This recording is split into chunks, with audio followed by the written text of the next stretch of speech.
Hi. Today I'm going to take a few minutes to talk about what a parent can think about as their role in this college process. I get asked that a lot of times by parents, essentially wanting to know what can they be doing? What can they do to help? How can they help manage this process?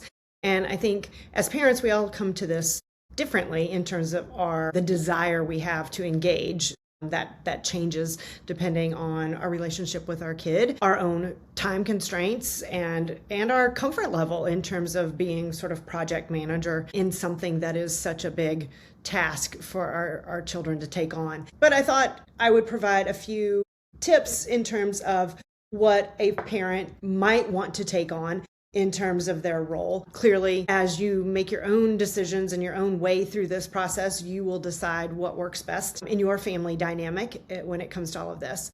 But at the outset, let me start by first saying the ground rule for all of this is, as parents, or even in my role as a counselor, our job is to guide them, not to be a full-on director of this project.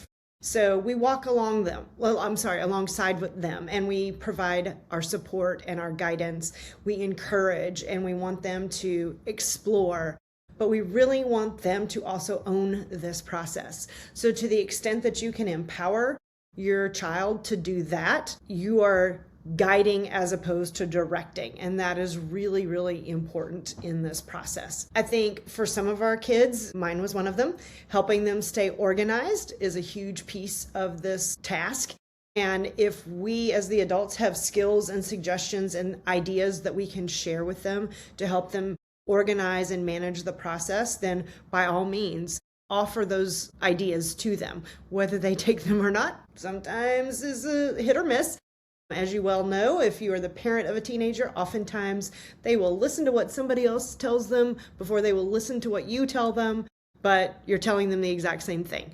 So don't get too frustrated if your ideas about organization get cast out and then somebody else's are the ones they decide to adopt to use. But helping them stay organized, whether that is managing a calendar or simply helping them add due dates and things like that to a calendar, whether it's creating a master to-do list that everybody is following along with.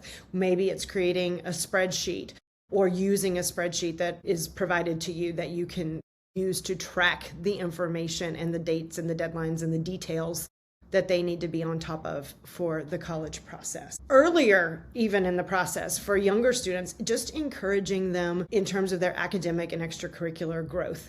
That doesn't mean manufacturing things for them to do or trying to create a math whiz out of someone who is clearly an English history person, but thinking about what are the ways that they get excited about being involved, whether that's extracurricularly or what they get excited about studying academically, and encourage those selections and those choices to the extent that you're able to.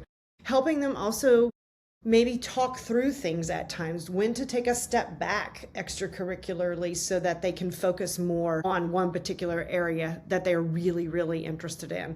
If there are opportunities for leadership and other ways to grow and engage, maybe you're the sounding board, helping them talk through those kinds of decisions as they're determining how to spend their time and things like that. For a very young student even, sometimes parents are just a great source of ideas and connections to plug them in to get started in something that they want to learn more about, whether, again, academically, but especially extracurricularly. So think about your own network of people and how that might be helpful in this process for your child in terms of engagement and things like that. Obviously, provide emotional support. This process can be fraught with stress and anxiety. Some of it will be your own as a parent, but making sure that you are finding ways to support them, providing positive reinforcement, reminding them that negative decisions do not reflect on them personally, remind them that college is a business, and so decisions, when they are disheartening, sure, let them grieve it for a bit of time, but then help them move on.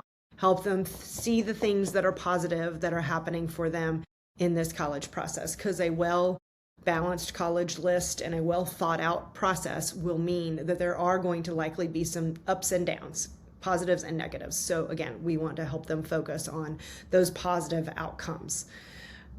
You can maybe also offer to assist with setting up the visits. If you are in a position where you're going to take your child on college tours, then maybe one of the things you can do to alleviate some of their own stress is talking about mapping it out and then you making some of the phone calls and arrangements to set up the visits. Again, comfort level depends on everybody's family dynamic in terms of who is best equipped to manage those kinds of details. Certainly, another one of your roles is talking with them about the financial side of things.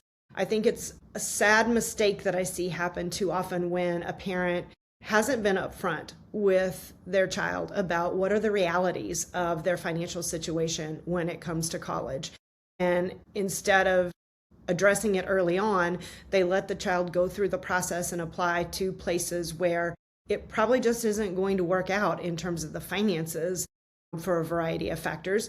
And then the child gets their heart set on one of those places and is totally disappointed when in the spring of senior year, mom and dad or guardians tell them that they cannot afford for them to go to that place. So I think, again, to the comfort level that you have in your family, talking about that early on so they really have a clear sense of what that parameter is really, really helpful in terms of all that. Here's a little bit more of a what not to do tip, but don't talk about college and their applications with them all the time. That's certainly absolutely true for younger students, but even with our seniors in the throes of this process, or even juniors who are starting the college research phase of their process, it's really important that you don't bombard them every single day with questions about the process. What have you done? Has this happened? Those kinds of things. Think about setting aside a designated time, maybe once a week, where there's an agreement that during this 1 hour block, 2 hour block, whatever it happens to be,